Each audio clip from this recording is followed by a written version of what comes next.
we did it very good, in fact. So we have finally done all our migrations and our factories and our database seeder. We are going to see now during this class how to use that migrations and that seeders together or independently using the PHP artisan commands. For this, we need to open our command prompt directly in our virtual machine inside the folder of our project as usual. And there we can issue this. This is going to list all the available commands, and there are some interesting of them related with the database seeding and migrations. This one is basically to run the database seeder, and those others are related with the migrations. We can install the migration table, that is a table used by Laravel to control the execution of every migration.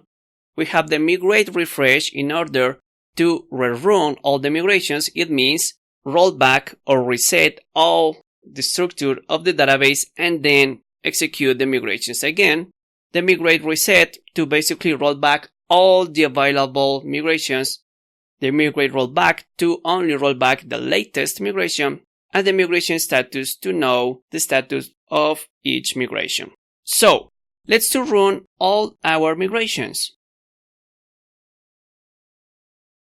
With PHP artisan migrate, we are going to execute all the migrations. If, for example, we add a new migration and run the PHP artisan migrate, Laravel is going to execute only the new migration and not all the others. If we want to run all of them, so we need to run refresh, migrate refresh.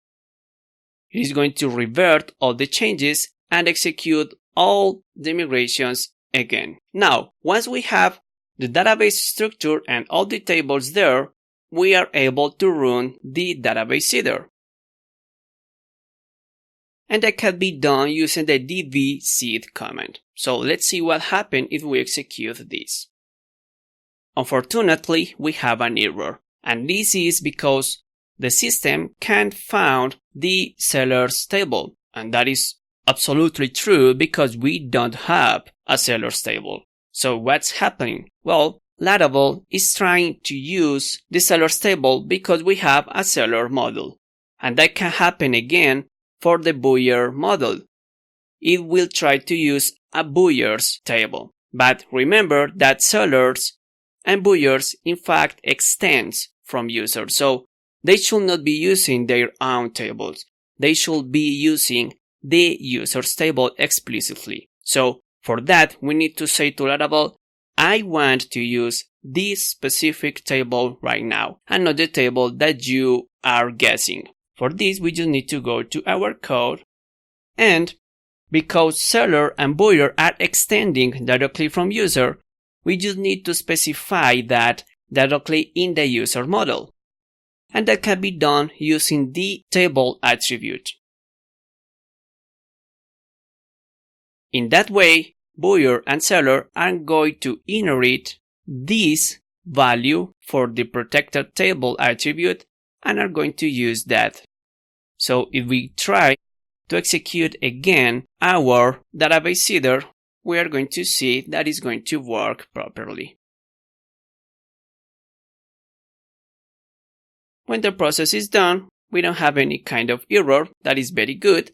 So let's just see a little detail here. So what happens, for example, if you want to refresh the structure of your tables? Let's imagine that you modify some attributes, add a new one, modify the type, etc. of some of them in your original migrations.